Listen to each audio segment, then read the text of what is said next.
E eu te confesso que, como profissional de saúde, que eu trabalhava no hospital clínico cirúrgico, eu tinha um certo estigma Com a psiquiatria. com a saúde mental. Mas quando eu fui convidada pelo Grupo Vive para conhecer a tese, e eu entrei bem embrionário, eu entrei com 1 mês já de contrato. O que era a tese, para o público poder saber? A tese ela foi a junção de 2 fundos de investimentos que eles tiveram uma inspiração de transformar a saúde mental brasileira. E quando você conhece o pilar da tese, o pilar do propósito, eu me apaixonei. Entendi. E transitei minha carreira para a saúde mental. E quando eu conversava com os colegas de profissão, ele falava assim, você vai para a saúde mental? Eu falei, gente, acho que eu tenho uma oportunidade de trazer a qualidade, a segurança para o paciente, para uma área que ainda não tem um olhar tão claro isso no Brasil. E tão técnico, né? Não tem. Faltava essa coisa na psiquiatria. Se for olhar um pouquinho, uma retrospectiva do que a gente fez, assim, em 3 anos, em todas as instituições, assim, a gente já tem 4 hospitais acreditados, com selo de excelência, focado com segurança do paciente. E isso, de fato, é que me faz acordar todos os dias, como você disse mais cedo um pouquinho, pegar o avião e visitar vários hospitais pelo país. Eu acho que isso é um propósito que quem nasce para cuidar de alguém precisa ter. Então, eu sou apaixonada. Hoje eu não me vejo fazendo outra coisa. Não me vejo em outra área da saúde se não for saúde mental. Porque, diferente de outras instituições, outras especialidades, por exemplo, que eu tenho um instrumento tecnológico aportado, na saúde mental, quem faz o cuidado é a pessoa. Então, você consegue gerar algo na pessoa baseado no teu instrumento, que é o teu cuidado. Então, isso para mim é fantástico. É revolucionário, né? Eu acho que é a razão de existir. Como enfermeira, acho que é uma vocação nascer para cuidar. Então, eu faço isso com muito amor e desdobro esse valor dentro de toda a companhia. E você trata da gestão de qualidade. Eu hoje, dentro do grupo, eu olho toda a área assistencial. Então, toda a parte de processos assistenciais, NPS, experiência do paciente, toda a jornada. E, com isso, também a qualidade assistencial e a qualidade baseado nos processos de acreditação. Então, é uma área bem grande, assim, né? Ela é bem ampla, mas que tem muita correlação. Então, é um aprendizado diário, Bia, assim. A gente troca com o Ricardo, a gente tem a oportunidade de aprender com todos os dias e principalmente aprender com os pacientes. Quando a gente ouve o paciente, a gente entende como que a gente pode implantar um cuidado seguro, humanizado, com uma visão totalmente diferente do que você falou de 1998, Exatamente. Que os profissionais não olhavam para o paciente. Hoje, o nosso objetivo é o cuidado do paciente centrado na necessidade dele. E o paciente tem voz, né? Tem. Porque vocês ouvem o paciente até para poder qualificar cada vez mais os processos pelos quais vocês vão oferecer serviços. Hoje a gente não consegue estipular um plano de tratamento para ele se a gente não souber da necessidade dele. Então, ouvir a família, porque não dá para dissociar o paciente que está internado de todo um conjunto. Porque a doença mental, a psiquiatria, ela não só adoece o paciente, ela adoece seu entorno. Então, não tem como separar. Olha, você me entrega aqui seu paciente que a gente cuida de você e depois você vem aqui que a gente entrega. Não, a gente cuida do paciente e de todos os familiares. Eu acho que isso também é um diferencial. Eu achei isso revolucionário, né? Assim, vocês terem um serviço direto com a família, a família toda semana, né? Vocês têm um contato, Sim. E não só o contato físico, mas o contato online, porque tem famílias que estão trabalhando, não podem ir ao hospital, mas tem essa possibilidade de fazer essa consulta familiar ou essa reunião online. Porque esse paciente vai voltar para casa, né? Eu acho que o maior propósito que a gente tem é dar acesso, né?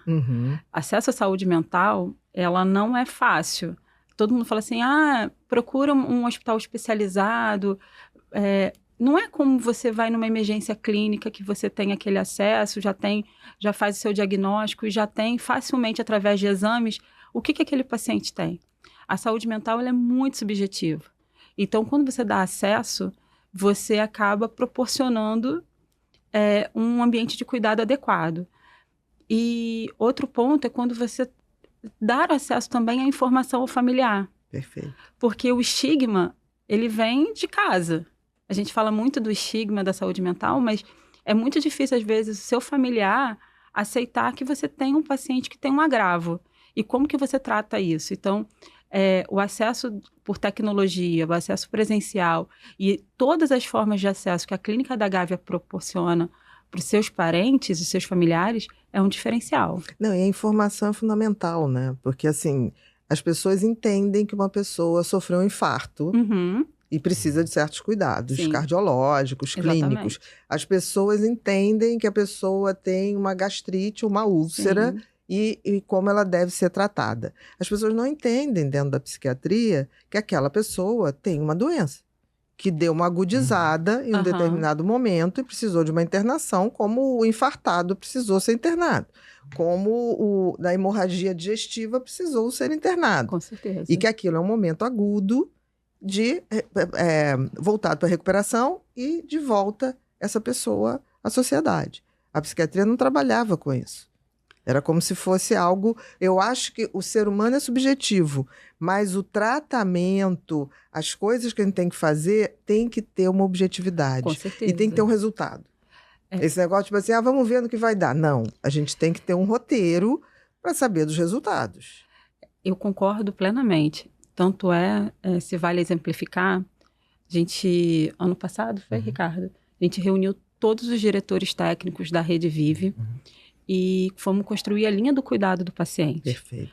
E teve a oportunidade de entender as dificuldades regionais de no território brasileiro, qual eram as suas dores, o que a gente poderia melhorar.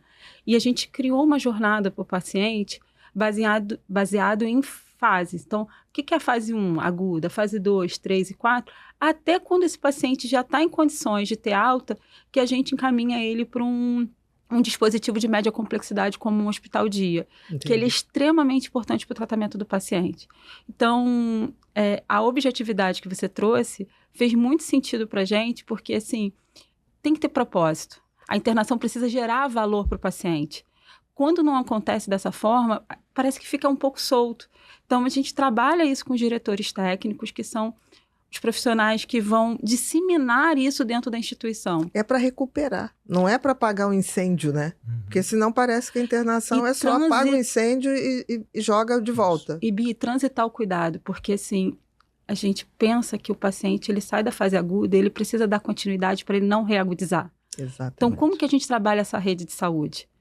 Porque dentro da saúde mental a gente tem muita dificuldade de oferecer todo o acesso, não só o hospital, que a gente chama de hospital integral, que é para tratar a fase aguda, mas também da média complexidade, que é o HD, ou da baixa complexidade, que são os ambulatórios resolutivos. Como que a gente consegue ter esse paciente dentro de uma rede? Saber qual o momento de encaminhar para cada um. Eu estava lá, né, passei uma tarde lá com vocês, e eu achei uma graça que a Tatiana, a doutora Tatiana, que atende na emergência, né, ela chega, e eu conversei com várias pessoas, e ela estava lá na emergência, um colega rendeu para ela poder participar. E ela falou uma coisa linda, que tinha um paciente que chegou agora, no dia que eu estava lá, pedindo para se internar. Ele está com 1 ano já de alta, está super bem, é dependente químico, mas ele chegou a vir me internar. Aí ela, mas por que você recaiu? Não, é para não recair. Porque essa fase, eu sei que eu estou exposto a riscos muito grandes de gatilho, de recaída, e eu quero passar o meu carnaval aqui. Isso é a glória da vida para um psiquiatra ver que um paciente tomou uma consciência a ponto de pedir para evitar os riscos.